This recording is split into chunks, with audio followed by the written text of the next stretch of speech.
Halo semuanya, saya Dr. Gregory Budiman. Kali ini saya akan membahas mengenai COVID-19. Apa sih COVID-19 itu? Bahaya atau hanya sekedar propaganda? Jadi COVID-19 itu merupakan virus corona yang eh, sama seperti SARS, wabah SARS itu tahun 2002 ya. Hanya bedanya COVID-19 ini penularannya cepat sekali sehingga menyebabkan pandemi. Hampir seluruh dunia terkena wabah COVID-19. Apa yang menjadi ciri-ciri orang kena COVID-19? Ciri khas itu gejalanya eh, pada umumnya adalah batuk dan demam. Namun COVID-19 ini variatif. Jadi ada laporan kasus positif, ada gejalanya dermatitis ya. Jadi ruam pada kulit, kemudian urtikaria, biduran seperti itu ya. Kemudian ada juga yang radang usus, diare. Ada juga yang bahkan radang selaput otak. Apakah virus COVID itu begitu mematikan? Angka kematiannya itu katanya sekitar 3% ya. Namun bisa menjadi lebih tinggi apabila wabah itu begitu banyak sehingga rumah sakit dan tenaga kesehatan tidak mampu melayani atau eh, memberikan pelayanan kepada orang yang terkena virus COVID ini. Jadi mortality rate-nya itu bisa menjadi tinggi kalau kita rumah sakit dan tenaga kesehatan tidak siap.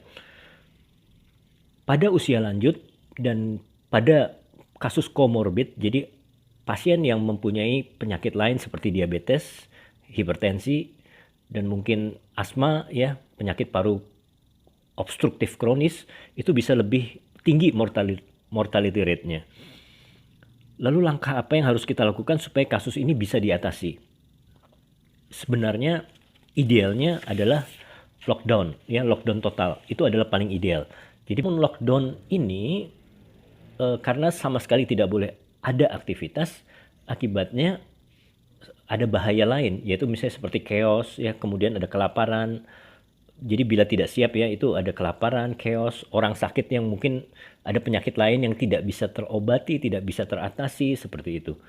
Jadi kalau mau menerapkan lockdown, pemerintah harus siap, petugas penyalur logistik ya otomatis pemerintah harus membiayai makan seluruh rakyat yang di rumah aja ya nggak bisa bekerja, nggak bisa bepergian, itu harus diberi logistik tentunya.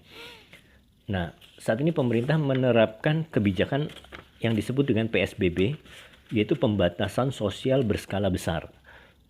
Termasuk diantaranya itu social distancing ya.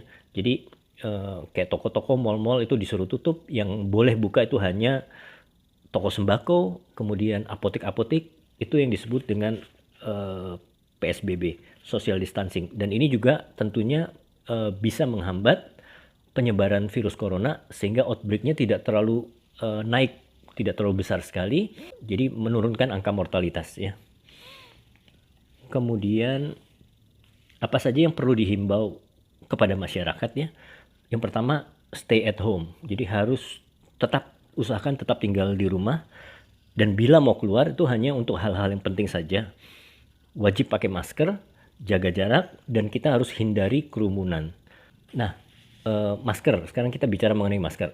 Masker kain itu efektif nggak sih? Kan ada yang bilang, ngapain pakai masker kain percuma? Tidak efektif, tidak bisa melindungi. Jadi masker kain itu efektif untuk mencegah si pengguna itu dropletnya atau aerosolnya menyebar.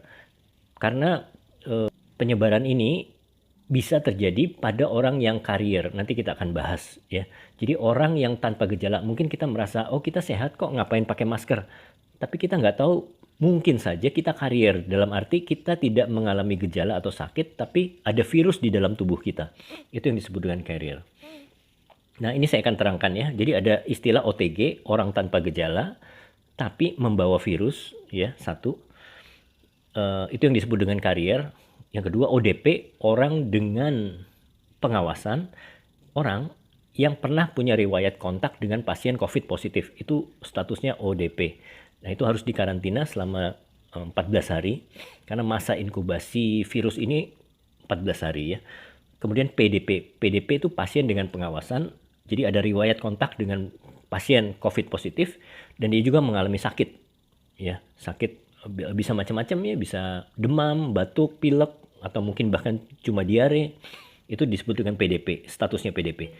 Sedangkan yang positif itu adalah pada pemeriksaan PCR, jadi diambil lendir swab ya dari tenggorokan atau dari nasal, dari hidung, dilakukan pemeriksaan PCR, biasanya memakan waktu bisa sampai 10 sampai 14 hari. Kalau hasilnya positif, itu statusnya adalah pasien COVID positif. Apa saja yang harus kita lakukan sebagai penduduk ya, masyarakat, kalau misalnya sampai harus keluar rumah? Pertama, gunakan jaket ya, kita usahakan kita pakai jaket. Kemudian lepas aksesoris seperti cincin, gelang ya, kemudian anting-anting ya, itu dilepas semuanya, nggak usah pakai sebaiknya ya. Terus gunakan masker kain juga boleh. Jangan naik transportasi massal, usahakan hindari menggunakan transportasi massal, jaga jarak, hindari kerumunan ya, dan kemudian bawa hand sanitizer. Ya, setiap kali kita misalnya megang gagang pintu, ngambil uang, itu kita bersihkan tangan kita dengan hand sanitizer. Dan jangan sentuh muka ya, jangan sentuh muka sebelum kita betul-betul cuci tangan. Kemudian protokol untuk masuk rumah. Setelah kita bepergian, kita mau masuk rumah, protokolnya bagaimana? Sampai di teras, kalau ada alkohol ya kita minta semprot alkohol 70% ya. Semprotnya jangan ke muka, tapi ke badan, baju, pakaian ya, dari atas sampai bawah. Kemudian kita buka sepatu, ganti pakaian, kita langsung taruh di keranjang cucian pakaian kita ya. Segera mandi, kalau bisa keramas juga ya. Bersihkan HP, dompet, kacamata dengan alkohol. Barang belanjaan juga kita bersihkan dengan desinfektan. Satu lagi, bagi yang mau mudik, usahakan jangan mudik ya, karena kita nggak tahu kita membawa virus atau enggak. Kadang kita merasa sehat ya, paling cuma meriang-meriang dikit, pegel-pegel dikit, tapi ternyata kita sudah ada virus COVID-19. Dan kalau kita mudik, kita akan membawa virus itu ke kampung dan akan terjadi outbreak nanti di sana.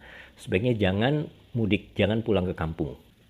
Ya, itu saja penerangan dari saya tentang COVID-19. Semoga ini bisa bermanfaat buat kita semua.